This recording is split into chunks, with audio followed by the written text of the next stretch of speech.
Welcome back to Asinine Radio, a weekly podcast where we talk about music, and, well, that's pretty much it. So, let's go!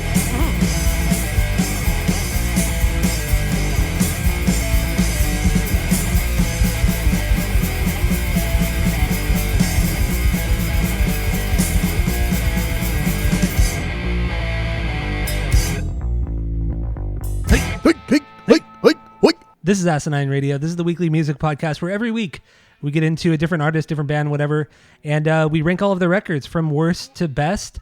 Before we do that, we get into our 6 degrees with Tom DeLonge if we've done it, which I actually didn't do it this week. But if you did it, we can get into that. But yeah, we're doing Kanye West this week, so we're going to rank all 10 of his records. We're not doing the collaborative records with Jay-Z and Kid Cudi and stuff, just his main 10. And we're going to give our biggest banger from each of them. Possibly a stinker if we have any. And while you're listening, go to Spotify, Apple Podcasts, give us 5 stars, 5 stars only. All the social media is at Asinine Radio. And my name is Tyler, and way out there, hundreds of miles away, is Jeff. So, did you do the 6 degrees of Tom DeLonge today? I mean, I thought it was easy because he worked with Lil Wayne, right? Lil Wayne's on a track on the album of the week.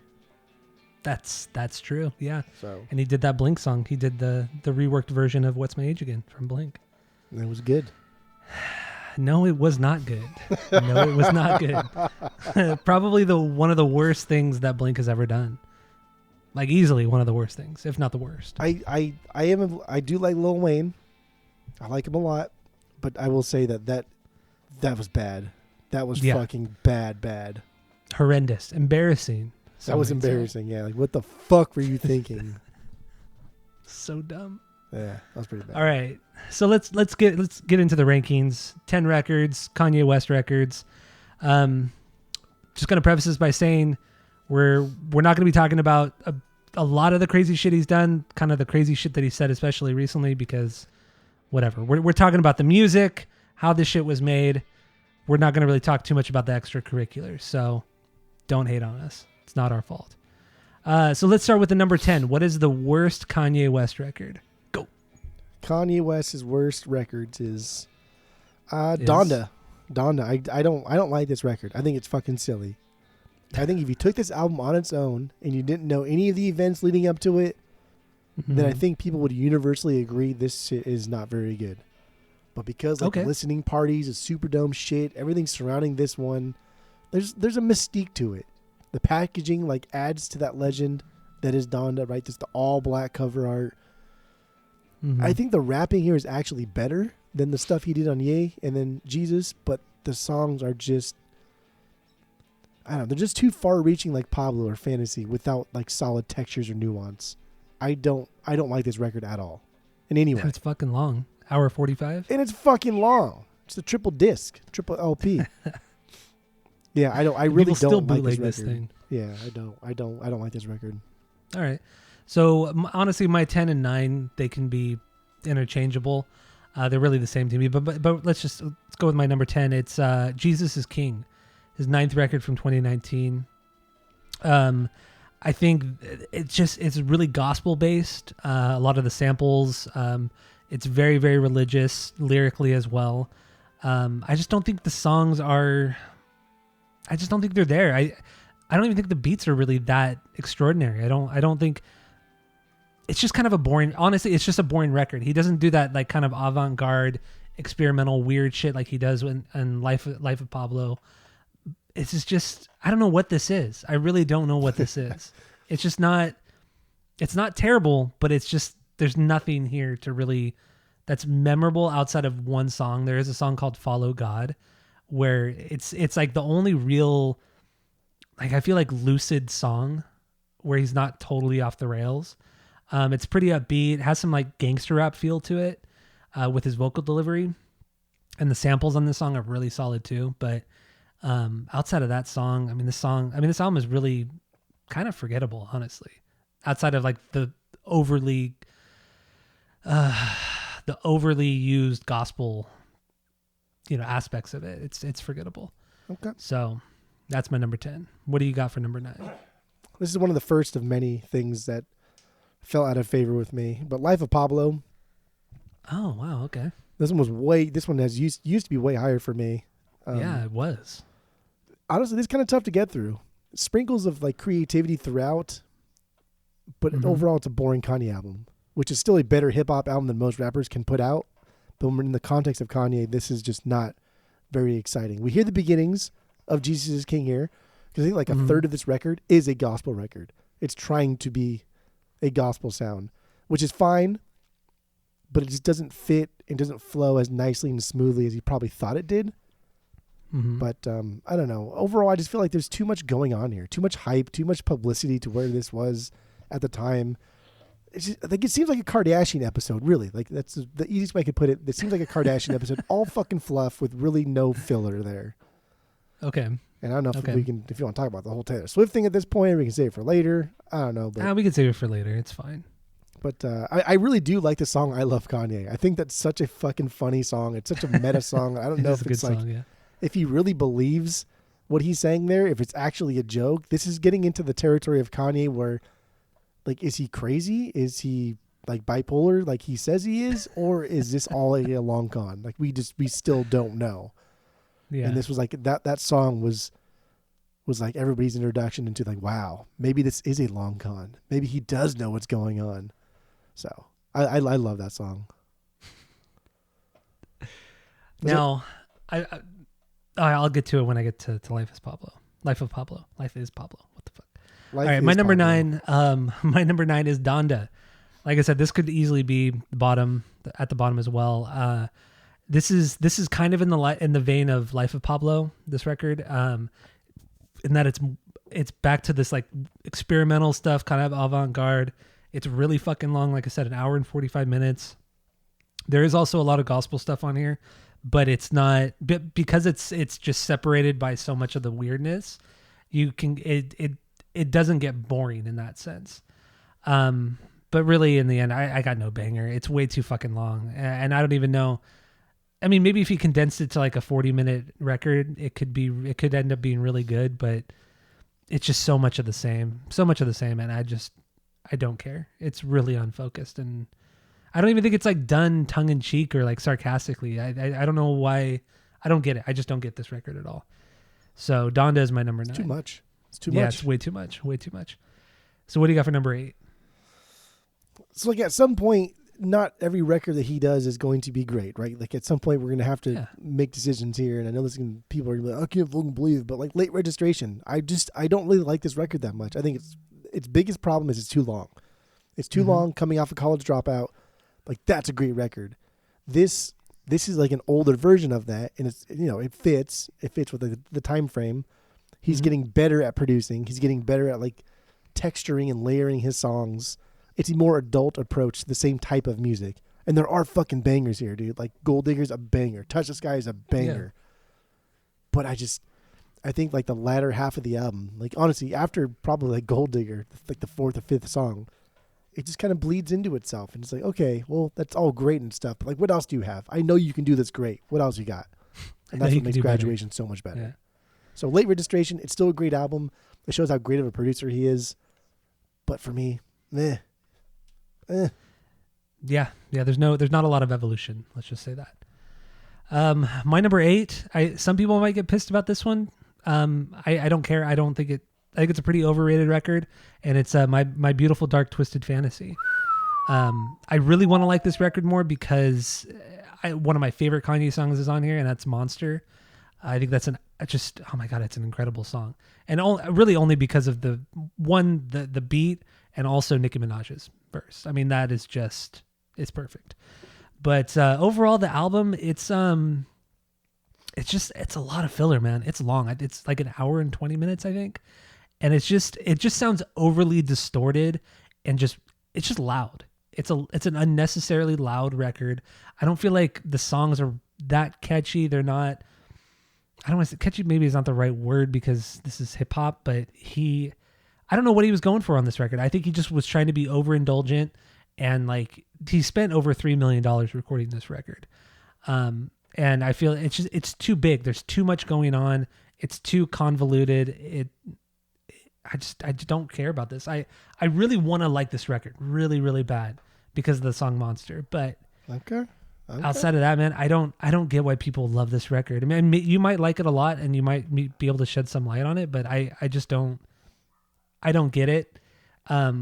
Also, another cool thing about this is the song "Power." He samples 21st Century Schizoid Man, which is pretty cool from King Crimson.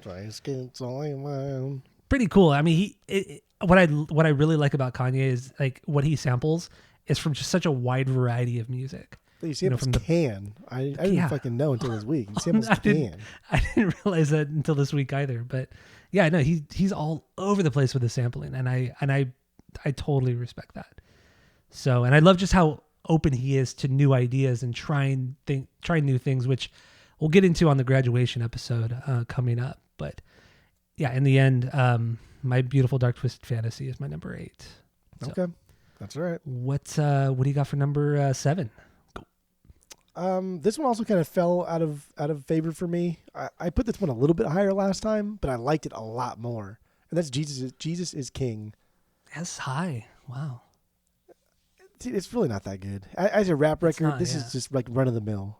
Kanye does his soulful textures like nicely. I think he's always done it very nicely. And the songs here are good. But again, like you said, who is this for? As a gospel record, it falls short. It's not like preachy enough, and it doesn't like fully lean into the soul often enough. So I don't know. For like the hip hop, like secular kids, they're not going to like this because it's too preachy. But for the church folks, they're not going to like it because it's too hip hoppy, and it doesn't do either of the sounds very. It doesn't do either of the sounds perfectly. It does it good, but not well enough to be like considered a gospel record or a hip hop record.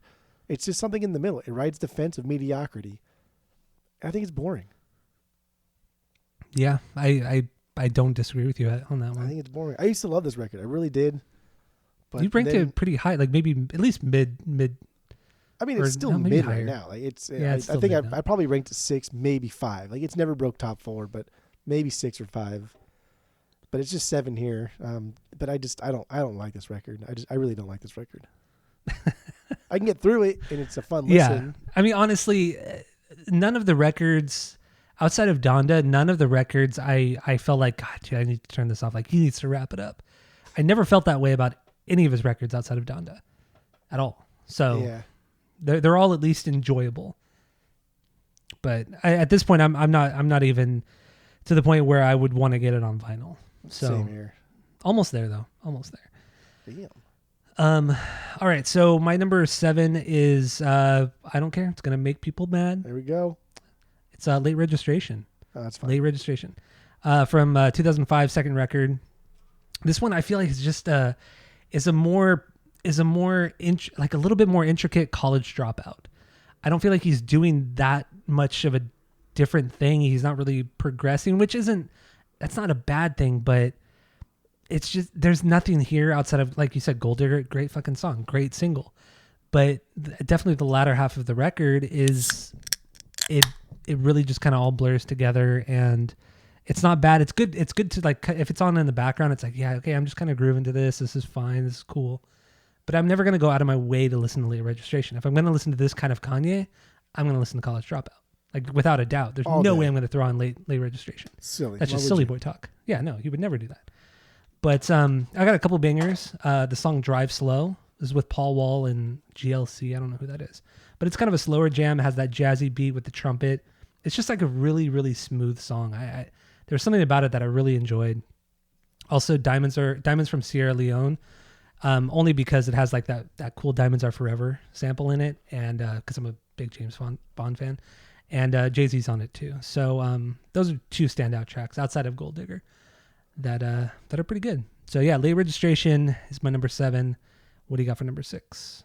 I was just gonna talk. I was talking with somebody else like the other day that came into the store, and somehow Paul Wall came up, and I was like, man, talk about a guy who like marketed himself super well, and pretty much did whatever he wanted to do for that like 10-year period. Like he was like everywhere for a while. He was, but do you know?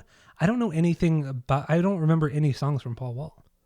I don't either, but I remember him doing stuff with like Lil Wayne, with Pitbull, just with like a ton of people. Kanye, obviously, but like he was featured on so many. Yeah, he was featured on so many songs, but then I don't remember his parts. Like I don't remember any of his verses. I don't remember any of his own songs. It's weird. It's really, really weird. He was just having a good time, dude. Just like Yeah. some like goofy like white kid just having a good time. For whatever reason, I always used to confuse him with Bubba Sparks, and I have no idea why. No Okay. reason for it. No reason for it. Okay. So, what do you got for number 6? Number 6 is Yeah. Yeah. His 8th record, 2018. I think this is his most bizarre record. This is his most eccentric, just out there, just what the fuck is going on here? And he has a lot of records that are kind of like, what the fuck is going on? But I think this is his most bizarre. It's super short. It's like crazy. It's like 25 minutes. 23 minutes. 23 minutes, yeah. The songs go together well. His rapping is all over. He's trying to do a lot of things, and he does them all. And he does everything pretty damn well. This one grew on me quite a bit. And this era of Kanye was just super fucking weird. Like, remember he went on TMZ and like said that whole thing about like slavery was a choice, and then he called Trump like his boy. Like, what the fuck, it was bizarre, dude? Man. Just like, like what is going on? Bizarre, man. And he was like super obsessed with this like Wyoming fucking thing where he produced like a Nas album, Pusha T, Kids See Ghosts, and then there's one more. I think this one actually was the 4th one. Yeah, it was called the Wyoming Sessions. He bought property out in Jackson Hole, Wyoming, which is literally the middle of fucking nowhere. Nothing's in Wyoming. I don't think it has like Wyoming is. I think it has like the smallest population in the entire United States, like statewide. Like it's fucking small. There's nothing there. So yeah, he produced several records there, and they're all called the Wyoming Sessions. I really do. I think this album is just bizarre. I think it's weird. The song All Mine, I think it's a fucking banger. I playlisted it. I think it's amazing. But otherwise, it's a good listen. And I think I placed it so high because I will listen to this again because it's 25 minutes long and there's not a lot of commitment there. And the songs are weird enough that I don't get bored. Yeah, I agree. It was good. So yeah, my number 6 is also Yay or Yay or Yeh, whatever you want to call it. This. I mean, you said, I don't know if you said, but this is 2018, 23 minutes long. This is a weird time. I mean, he was kind of like in this depressive state. Like, I think he had a mental breakdown just prior to this as well. I mean, he's had definitely had moments throughout his career where he's had these breakdowns and like secluded himself. And that's what he did here, by recording out in Jackson Hole.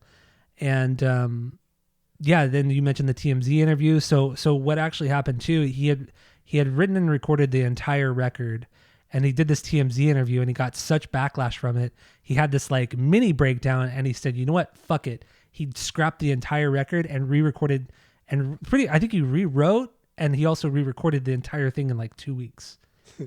Just based off of the backlash from that interview. I guess he got this like creative, inspiration from it, and that's why he did it. And it's definitely a weird record. It's dark, it's moody, it's melancholy, and it's unique. It's very unique in his discography. There's nothing that really sounds like it. It's sad. Like, it just, I mean, 808s is sad, but it's kind of covered up by the big synth and the auto-tune, the ballad kind of parts of 808. But this one is it just sounds really, really sad. Like a guy really down on his luck, and you hear it. And I love the artwork. He took the cover artwork. They were just driving to the studio, and he took like a picture with his iPhone of the mountains. And then he like scribbled some writing on it, and that's it. That's the fucking album cover. And I think that's so cool. A guy this big doesn't even like hire a marketing team or anything like that. He just puts the shit out. I fucking love it. Yeah. My banger is Ghost Town. I don't even remember how it goes right now, but yeah, I just remember it being a good one. But at this point, I would start getting these records on vinyl. Damn, son. I would get this on vinyl. I really do.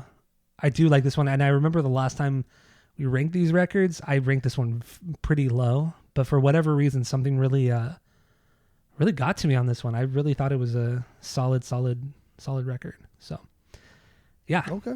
What do you got for number 5? Here's another one that changed drastically, and that's My Beautiful Dark Twisted Fantasy. I had this ranked probably 3 last time. Okay. And I have this on the vinyls. I do, and I thought it was great, and like it's hailed as one of his greatest, if not his greatest, in just so many circles. And like I get it, it's this grandiose record that not many people could pull off, and Kanye can pretty much do whatever the fuck he wants. But it's long. There is filler on here, and it's hard to get through this without skipping. And there are interludes here. The song "Monster," okay, the song "Monster" is insanely ridiculous in every way. That it's so much fun. But at 6 minutes, I don't know if it deserves to be 6 minutes. Nicki Minaj's thing is cool. It goes on for a little bit too long. And that's the thing. When every song goes on for just a little bit too long, right? You take all those small things and you add them all up and it becomes like a big thing. I think that's the biggest problem of this album is every song just goes on for just a little bit too long, like 30 seconds too long. But then times that by 15 tracks and you got 7 minutes. At least. I just think overall he swung for the fence on this one, and while his production here is incredibly deep, and it's dark and it's seedy, it's just kind of like layered. It's such a thickly layered record. It's kind of like when Barry Bonds hits a home run in the second inning, right? Who the fuck cares? It's the second inning. There's still so much baseball left. Everyone's taking a piss or getting beers or getting their seats or whatever. It's whatever's. But I don't get it. I don't get why this is so revered by fans and then thinking this is.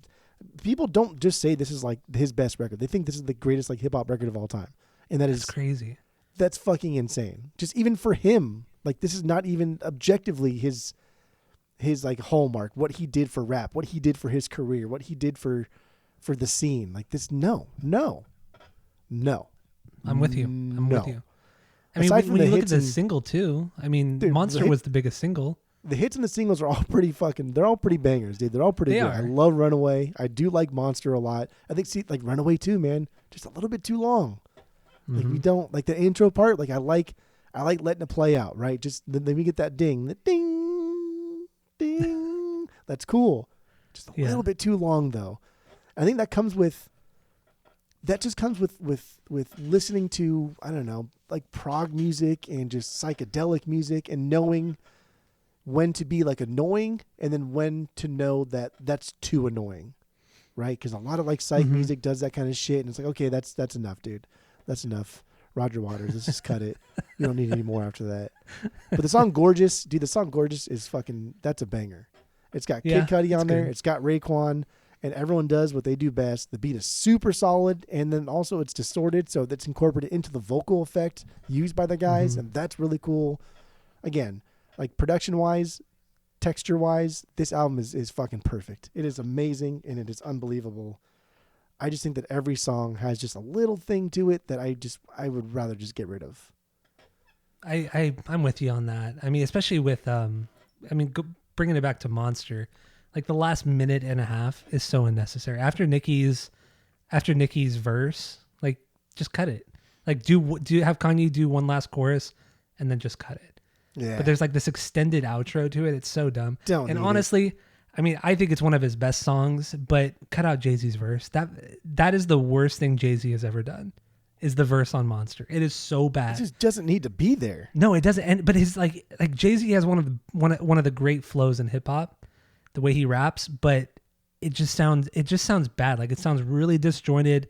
It sounds very just kind of put together and rushed, and it just sounds bad.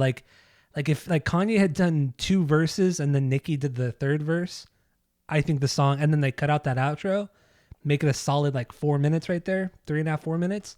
It could honestly probably be his best song. I don't disagree. I think it would have been fucking amazing if they just cut it off right after Nicki was done.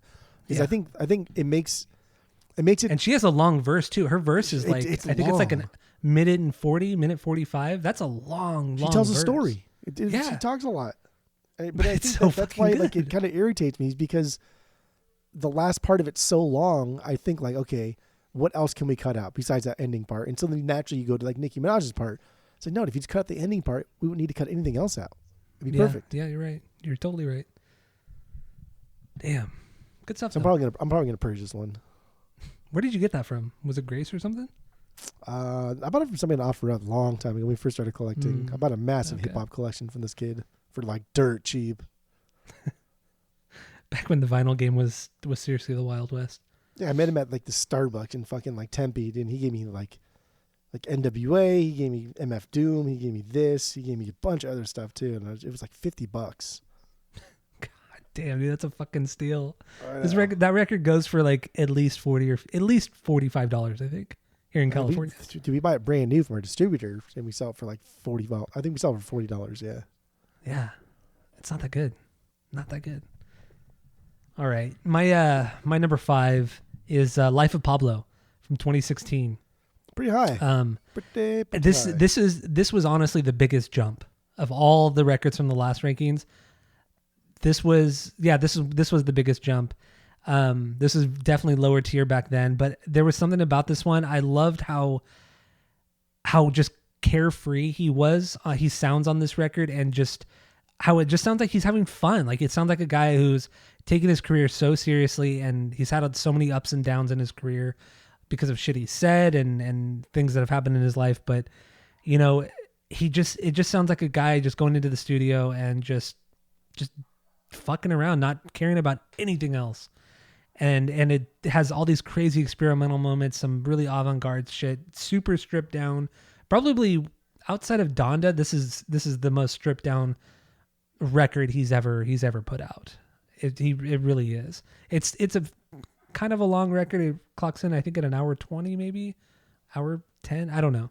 It's fairly long, but it's a good listen from front to back. It really is. And you know, after he actually made this record, he had a complete mental breakdown and was committed. He had to go. He was in a mental facility for a while after this. He was 5150, and yeah, it's just. But you can kind of. I don't want to say you can hear it, but the guy. I mean, looking at his career and his personal life, dude, the guy was going through so much shit. Like, you know, being with the whole Kardashian clan, and when you watch like, because Tammy watches the Kardashians and she's seen all the episodes with Kanye and stuff, and she's shown me clips over several years of Kanye on the show, and the way that he is on that show, it's so sarcastic, it's so dry, and he makes fun of everybody in that family, but he does it in such a dry and sarcastic way that it all goes over their heads. Like, they have no idea that he's making fun of them. So good. And I don't know, man. I think it's so cool, and I think in the end, all of that fame and that publicity really caught up to him, and I think that's why he had the massive breakdown after this record. But what do I know? So, bangers. I love Kanye. I mean, come on, minute long. So good. And the only reason I brought up the Kardashian thing was because after seeing those clips that I've seen and this song, dude, this is just him being funny and being stupid. Like, this is not it. This is part of the whole long con and all that kind of shit. This is completely sarcastic, but it's so fucking funny. I mean, so we'll get into whether or not it's a long con or whether or not he actually believes this kind of stuff, because there's good ammunition for both camps. I suppose, but I mean, isn't that hip hop? You know? No, dude, nobody is like Kanye. But nobody's like Kanye. Culture, nobody is like Kanye. But the way that rappers talk about themselves and they feed their own egos, not like this. It's not, but it's not like uncommon. But it's not like Kanye is the first one to do it. The only other like pop icon that is just so fucking bizarre that could even like hold a candle next to Kanye was Michael Jackson. He's like the only person that could be just like, what the fuck is going on? But Kanye's on a different level.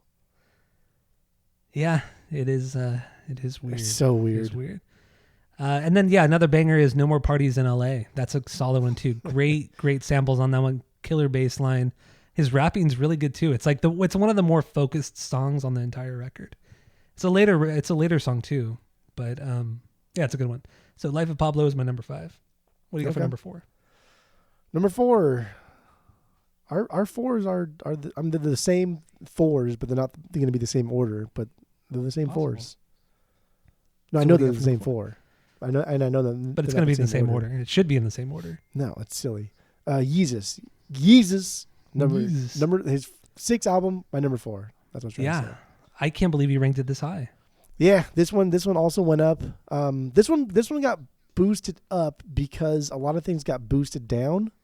So like my fantasy got boosted down, Jesus is King got boosted down, so that just like put this one up higher. But it isn't bad.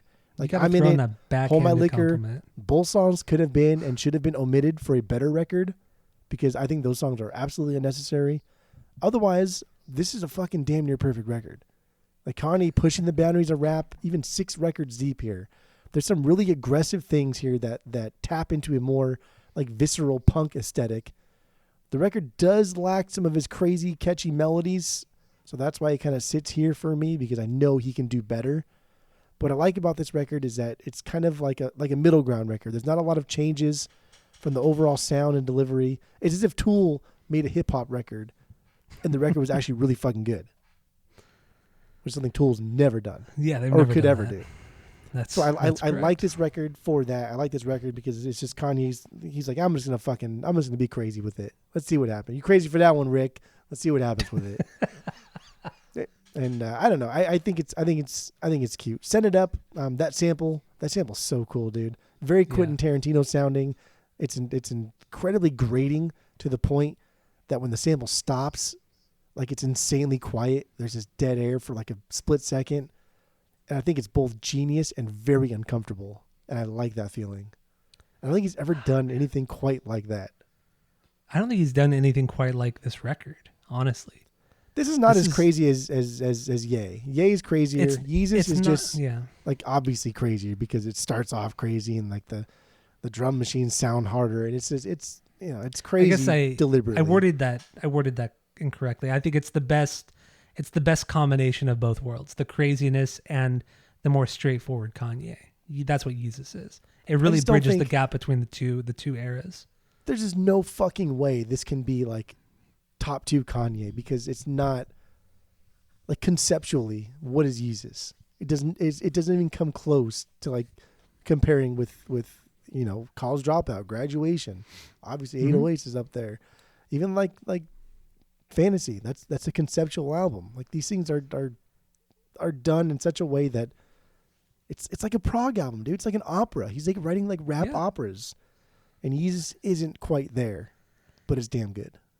It's not, but it doesn't need to be. It doesn't need to be that to be great.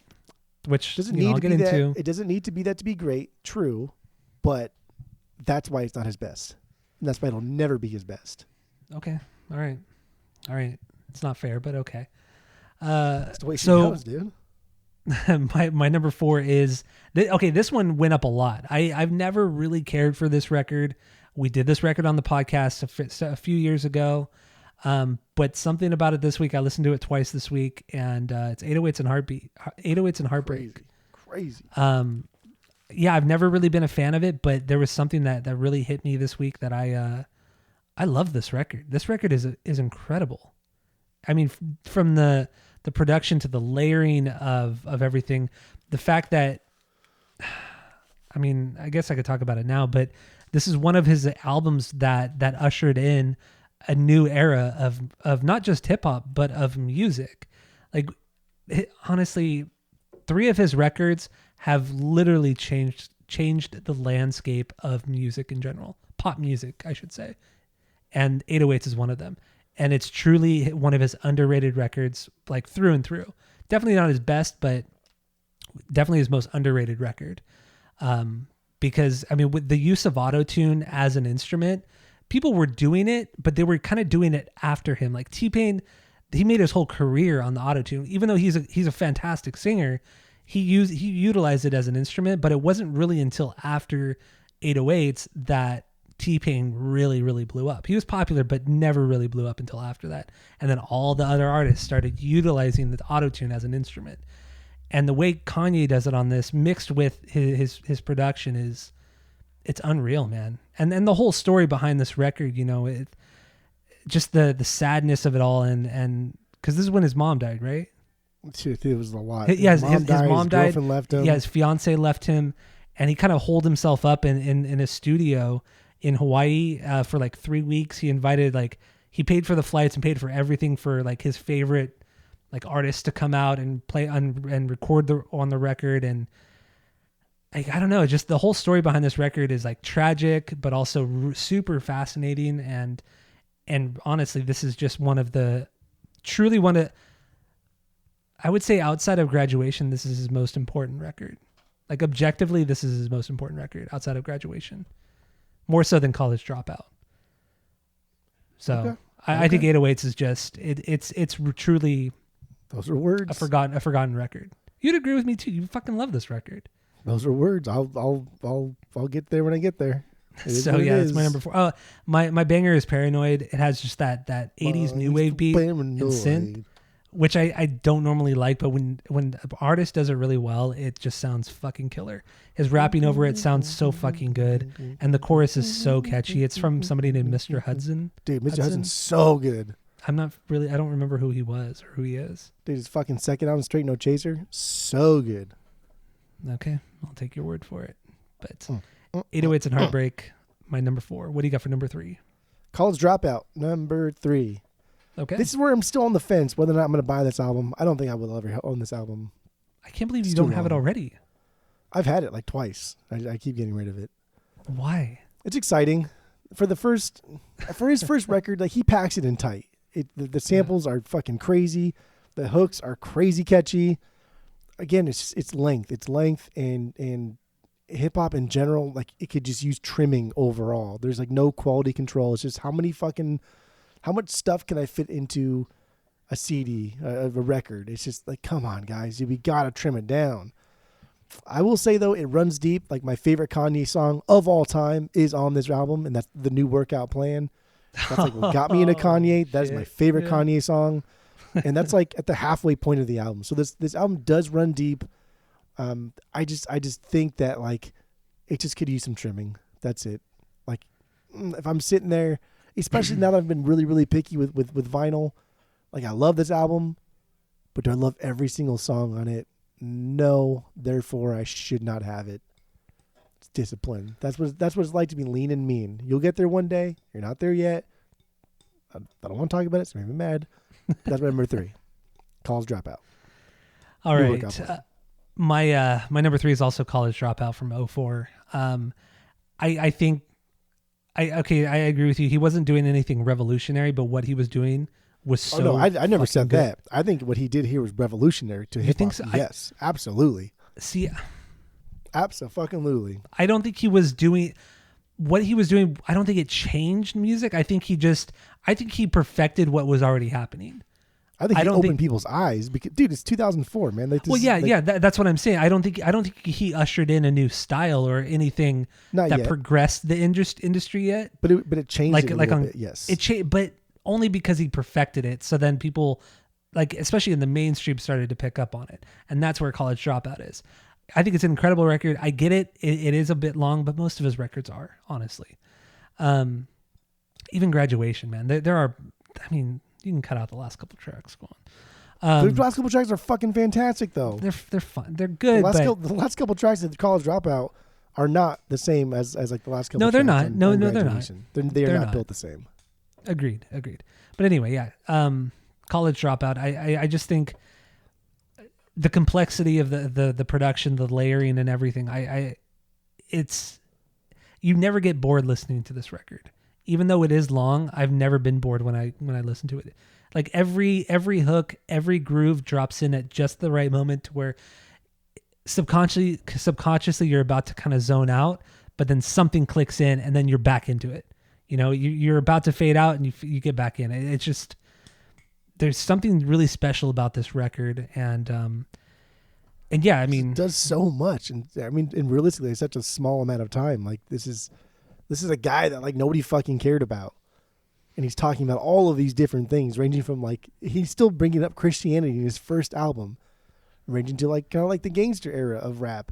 He's doing everything and doing it in a way that's so accessible. He is. It's unreal. Yeah, he is. And I mean, I have 2 bangers. The New Workout Plan. I mean, I agree with you, man. This is so good. Dude, it's all super the upbeat. Pilates, you got to do Pilates like that from day one. That hooked me. And his flow is really, really good on this song. It reminds me a lot of Common in Universal Mind Control. Oh, yeah. The kind of that kind of beat and everything. The way he raps, at least. But another one, All Falls Down. I don't care. That's a great song. That's a killer song. Okay, that's all right. So, Yeah, it's my number 3. College Dropout. What's your number 2? Graduation, album of the week. Okay, Graduation's also my number 2. That's So. your fucking silly boy. But I'll let you know why when I get to Like it. your rankings are objectively bad. Like they've been pretty damn close. Our rankings have been pretty damn close, except for like the top one. Come on. 808s is okay. So like I get it. 808s. I think 808s is not just like his most important record. I think it's also one of the most important records in hip hop. It changed, like you said, it changed the scope of like pop music, of the scene, of everything. Well, like Graduation kind of like set the ball up. Like 808s came and spiked it down. It was done, completed. Like we are now entering like a new phase of music, especially in hip hop. And like this is his most influential. Like objectively, this is for sure like a change in his career path. This is something fucking incredible. Kanye rose to the top of the world and was a firm believer that money can and will buy you anything. That's what he had rapped and preached and talked about and said. That's his belief was that if I make enough money, then I can do whatever the fuck that I want. And he could. And for 3 albums, he did it. And after Graduation, he got there. And then his mom died. And then his wife left him. And he realized, holy fuck. Like a child, right? Like, holy shit. Even with all this money, I want to die. And then this came out. And this wasn't just like a sad wallowing in the death of my mom album. And this wasn't just like a breakup thing. Like this was something totally different. This is so unique. This is so unique in his discography that it's still mind-blowing to me. I swear to you, like every time I listen to this, it gets better. And this album shows that perfectly. It's an incredible extension of his mind, of his feelings, of what he is going through at the time. It's like Pinkerton. You can clearly see what is happening to this man. You can see the deterioration. You can see his angst, his sadness, his sorrow. But there's little glimpses of hope here and there, peppered in throughout the album. But they're few and far between, and they don't last very long. 808s is just an incredibly dark, sad, macabre album that I don't think there's anything like it ever in hip hop. Yeah, I don't think there's anything that's been. People have tried to make 808s, but they've never succeeded. They put out good stuff, but they've never succeeded, and they've just okay. So I'm gonna say up there with like Clarity and shit, and like Clarity and Pinkerton and fucking these insanely emo kind of like genre defining albums. This is it. I think as a hip hop record, yes, not as like the music industry in general, but as a hip hop record, I think it is easily the most influential hip hop record, one of the most influential hip hop records of all time, hands down. But I don't think it's his most overall influential record. I think I think if we go anything, it's for sure his most influential. But you could make an argument that it's not one of the most influential hip hop ones, but as his personal most influential, yeah, absolutely, it's 808s, more so than Graduation, more so than College Dropout, for sure. I agreed, and I want to get into Graduation now, but I need to put it off until we do it on the main episode. But yeah, 808s is truly something special. Spew that bullshit from your mouth that is about to be how you gonna justify Yeezus as being his best album. Yeezus is insane. I really, really do love this record. So this is his 6th record from 2013. This is Rick Rubin cuck is what you are. You're the worst. That's what you are. That's what it is. Anyway, right. Honestly, Yeezus and Graduation, they're interchangeable. I mean, I think they're equal. I just put Yeezus higher because I wanted to really get under your skin. Yeezus and Graduation are interchangeable. That's even worse than putting Yeezus as number one. Okay, I said interchangeable in what I prefer. I'm not saying like influential within music because that's just silly. Yeezus is not that at all. It's not that. But it's definitely one of my favorite. It is this and Graduation I like equally. So are we doing a list of like what we think is his like the best albums, or is this like a list of just like what we like the most? That's what these rankings really are. Gotcha. Okay. Come on, dude. I didn't know it was a bullshit ranking of just I like this one the most. So okay, I'll be sure. That's what these rankings are. They're subjective rankings. But I really do love the the experimentation that, what am I trying to say here? With Yeezus, he wasn't trying to reinvent the wheel. He wasn't trying to reinvent hip hop. He was just trying to experiment just because he wanted to. Like there's this kind of carefree feel to this record, and it was a guy that he's just kind of maturing, but he doesn't really know where to go. There's a lot of I feel like he feels lost on this record. And there's a lot of pure, it just seems very pure, and it seems very, I guess maybe not, I don't want to say pretentious. That's not the right word. But like when you look at Graduation, Graduation was like created because he saw like that was like his record to be like an anthemic artist or like a big stadium artist, which we'll get to later. But you know, with Yeezus, he had already accomplished everything. At this point, he has already accomplished everything he could have accomplished, honestly. It really is. So like this is the transition out of like pop mainstream into like doing weirder shit. And I think he did it really well. And yes, Rick Rubin was involved in some of this record. He was, but he does some wacky shit on this fucking record. He throws down beats, he throws down fucking samples and noises and synth and all this kind of crazy shit that in any other normal context or song should not work, but it fucking does. Like the way he utilizes like a simple snare hit, he fucking throws static in there. Like it's just like, what the fuck are you doing? Like instead of a snare hit on that beat, on that downbeat, you're fucking throwing this like static noise, but it works. Like no other artist, producer could do something. Do that for fucking 25 albums. No, well, no, not like 9 Inch Nails is something different because like, like all they fucking do. It is, but Kanye does it better. That's what I'm saying in the end. And I love the experimentation on here and just how it doesn't sound as pretentious for lack of a better word. Listen, Linda, I'm not arguing that this is not a great record because I really do like this record. But like you're fucking high to think this is his best record. That that's just really stupid. Enjoy that's this fucking record. Stupid. I really, really enjoy it. I really think this is truly an underrated record. It just makes no sense at all. That's fine. It makes no sense at all. I have this on vinyl, bootleg, because it's never been officially pressed. Clocks in at a tight 40 minutes.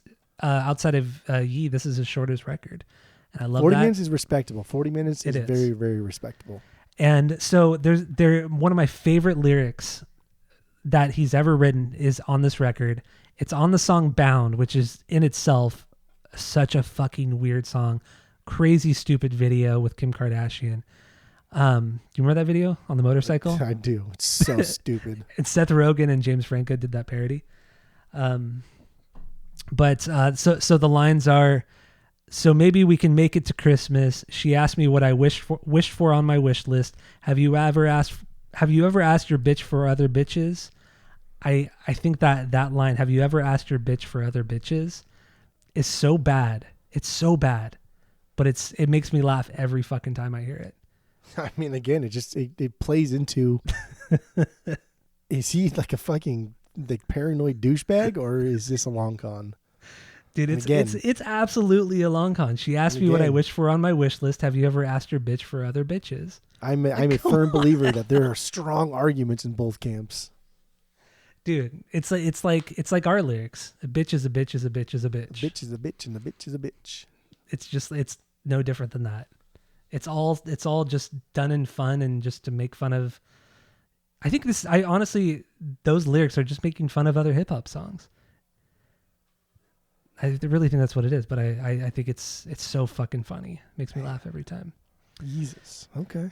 Yeezus is a good album. So that's all we got for the rankings. Stay tuned for the main episode. We're getting into Graduation from Kanye West. So that's it. That's all. Debate.